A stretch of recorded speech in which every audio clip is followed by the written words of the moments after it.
Stephen Hawking was the most recognizable scientist of modern times. Hawking was born on the 8th of January 1942 and grew up in St Albans, the eldest of 4 siblings. He was a normal young man. His father was a research biologist and his mother a medical research secretary. So it was not surprising that he was interested in science.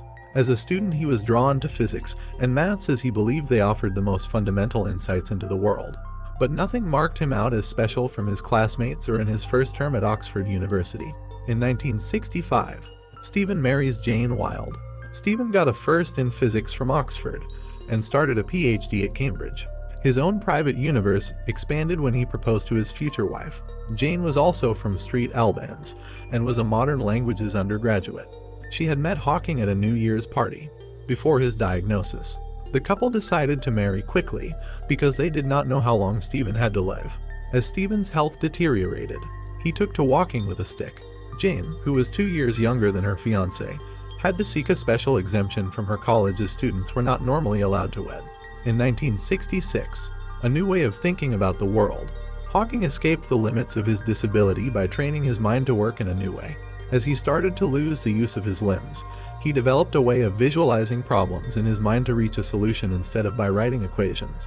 Some of his colleagues have suggested that this way of thinking has led to his greatest discoveries. Hawking was now working on one of science's most bizarre ideas: black holes, an extreme prediction of Einstein's general theory of relativity. They are created when huge stars collapse to zero size and infinite density known as a singularity. Hawking's work on black holes helped prove the idea of a Big Bang at the birth of the universe.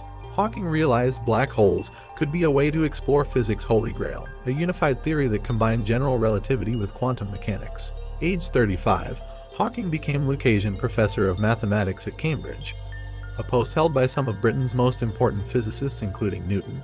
He had reached a pinnacle of intellectual achievement despite the fact motor neuron disease had ravaged his body. He could no longer walk or feed himself, used an electric wheelchair to get around, and slurred his speech so much that many struggled to understand him.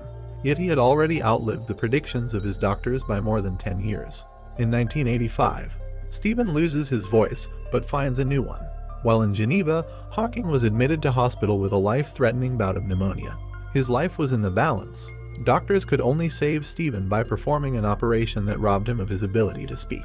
Now he could only communicate by raising his eyebrows. Stephen was distraught, but once again he refused to be beaten. His friends helped him use a cutting-edge speech synthesizer which gave him a distinctive new voice. One of his first requests, once he'd mastered the system, was that someone should help him complete a new book he had been working on. In March, Professor Stephen Hawking died. For 55 years, he defied a disease that should have killed him in 5. The time spent since his diagnosis was not just about survival. He produced all of his world-changing work. His brilliant theories advanced the ideas of Einstein and ushered Hawking into the pantheon of important modern physicists. His surprise top-selling book and iconic appearance may have introduced and endeared him to the general public. But his ideas on gravity, black holes, and the Big Bang will be his greatest legacy. Thank you for watching Unfolding Saga.